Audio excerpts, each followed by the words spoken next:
Hey everyone, welcome back, and this is my review of Attack on Titan manga chapter 52 review entitled Krista Lenz.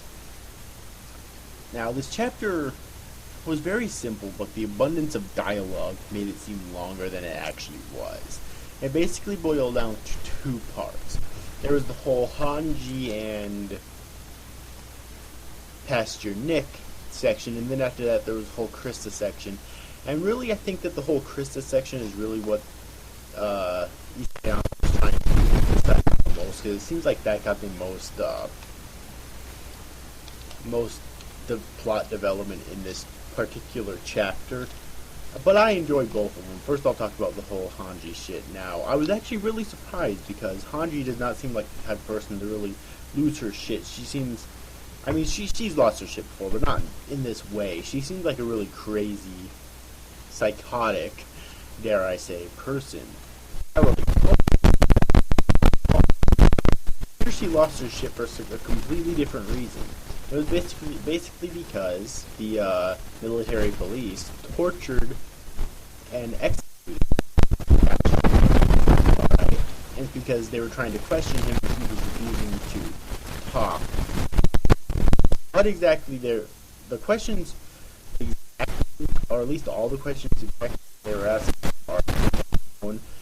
I'm pretty sure it had something to do with Krista though, which is what the second part's about. And you know, apparently, like, we learned that Hanji and Pastor Nick were really close friends, and so of course she's devastated by these turn of events, and she's definitely not herself. And even frickin' called her out on this and asked her what the hell's going on. So I like this because it adds a little bit more character development, even if only a bit for Hanji. Because one of my biggest complaints in Attack on Titan up to this point was that there's very little character development for a lot of the side characters.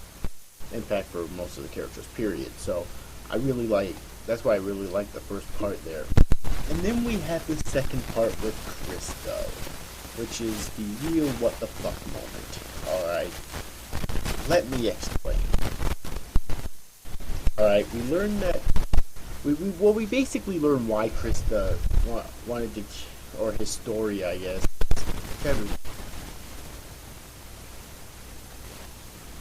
This chapter is called Krista Lenz, but her real name is his story, obviously, as we learned many chapters ago. Alright, but basically we learn exactly why she wanted to hide her identity all these years. It was simply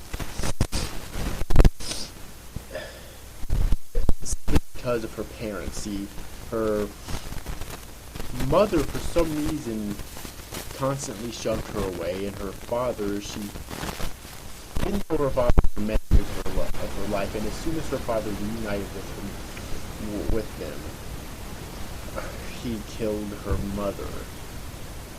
Yeah, now there's, I don't know, it was really confusing. I read the chapters several times, and it's still really confusing. Right, but what I was able to take out of this chapter was that there's something going on with Krista. They're like, I'm guessing now maybe she's a Titan shifter. I mean, so far that seems to be the answer to any suspicious character in the series. They're Titan shifters, of course. So, you know, yeah, maybe she's a Titan shifter, maybe